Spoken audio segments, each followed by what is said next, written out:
A Câmara dos Deputados concluiu, na terça-feira, a votação de um dos projetos que regulamentam a reforma tributária. O placar foi de 324 votos a favor contra 123. Os deputados decidiram retirar partes das mudanças feitas pelo Senado. Com isso, por exemplo, as bebidas açucaradas, como refrigerantes, estarão, sim, na lista do imposto seletivo. Também foi descartado o desconto para serviços de saneamento. Por outro lado, foram mantidos itens já aprovados pela própria Câmara antes do texto passar pelo Senado, como cashback para consumidores pobres, taxa menor para imóveis e cesta básica nacional isenta de imposto. A Câmara dos Deputados também aprovou nesta terça-feira o texto base do projeto de lei que impõe travas para o crescimento de despesas com pessoal e incentivos tributários se houver déficit primário. O texto também permite o uso de superávit de 4 fundos para pagar a dívida pública por 6 anos, de 2025 a 2030.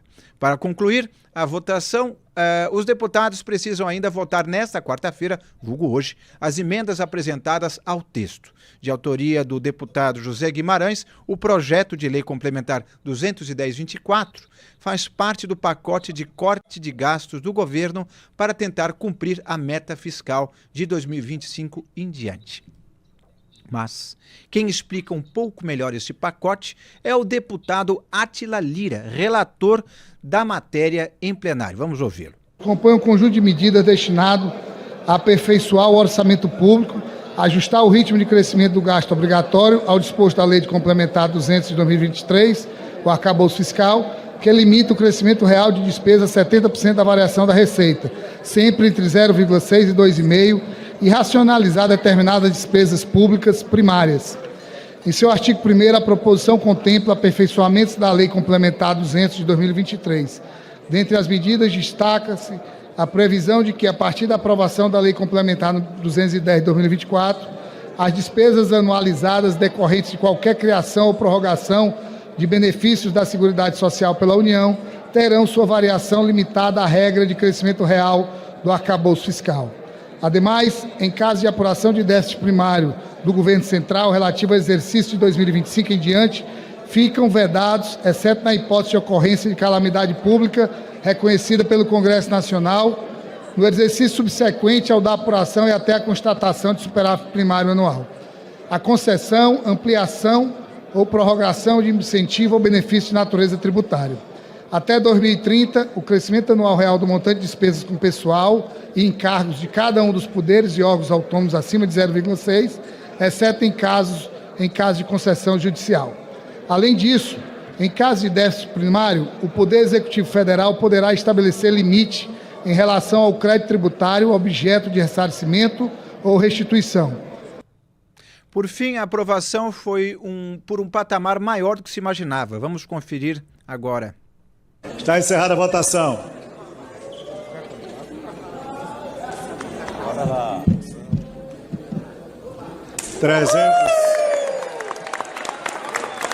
324 votos sim, 123 votos não, 3 abstenções, um total de 450 votantes.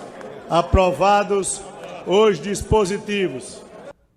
Tirando a votação que a gente já viu aí, Rodolfo Borges, como é que você está sentindo essa reforma tributária que está passando, ora com alguns vetos, ora com outros? Depois eu já quero que o Wilson, que tem o pulso disso lá em Brasília, também já complemente.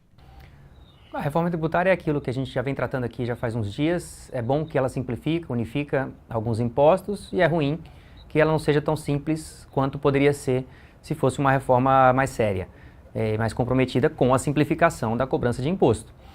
Agora, Inácio, eu estou mais interessado nesse início de aprovação do pacote fiscal do governo, que começou a ser aprovado e mesmo assim não conseguiu segurar o dólar. O dólar está aí subindo agora, estava dando uma olhada aqui, 6,16.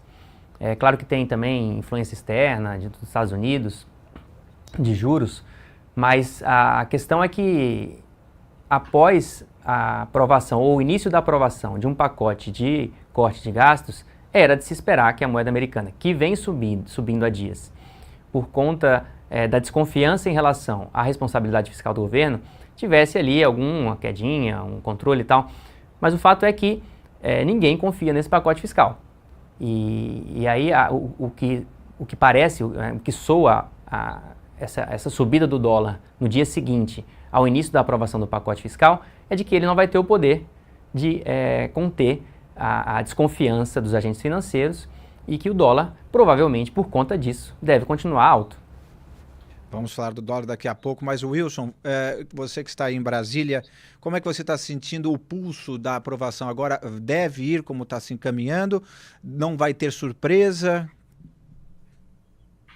Então, não vai ter surpresa, mas o fato de não ter surpresa é um elemento negativo, porque a tendência é que ele seja desidratado. Ô Inácio, pode até deixar a tela dividida só para fazer um comentário rápido contigo, querido? Porque ao início desse bloco, né, o produtor sênior aqui colocou um texto do tamanho de uma bíblia no apresentador, né? Então, aí complica, né? O camarada fica sem ar, coitado. Não, mas, é importante porque daí a gente contextualiza quem está nos assistindo para os comentários de vocês virem a reboque, justamente aprofundando a informação. Aqui a gente traz a informação e a interpretação da informação que faz toda a diferença. Mas parabéns, Nácio, você conseguiu segurar bem essa chamada inicial. Haja fôlego, porque o texto que estava do tamanho de uma bíblia. Tem histórico de atleta. Mas enfim, é isso aí, amigo, correndo 40 quilômetros só do santo dia. Mas voltando aqui para o pacote fiscal, a questão é a seguinte: ele vai ser desidratado, tá, gente? Isso é fato, isso já está contabilizado. Então, qual é o grande problema disso? E é isso que o mercado está de olho. Porque no momento que você desidrata o pacote fiscal, a possibilidade de economia de 70 bilhões em 2005 não vai ser de 70 bi, vai ser de 60 bi, vai ser de 55 bilhões. Então, é isso que está sendo precificado e é isso que o mercado teme e por isso que o dólar tem crescido cada vez mais. No momento em que o governo federal apresentou um pacote fiscal tímido, sem mexer em questões estruturais, o governo esqueceu de um detalhe, que esse tipo de pacote sempre é desidratado quando chega no Congresso Nacional. Essa que é a questão. Então, por isso que o mercado está muito nervoso. Porque você não tem imagem de gordura para negociar. E aí, amigo, quem sofre, no final das contas, somos todos nós. A apatia e a inércia do governo federal, nesse caso, está levando não só o governo federal, como todos nós para o abismo.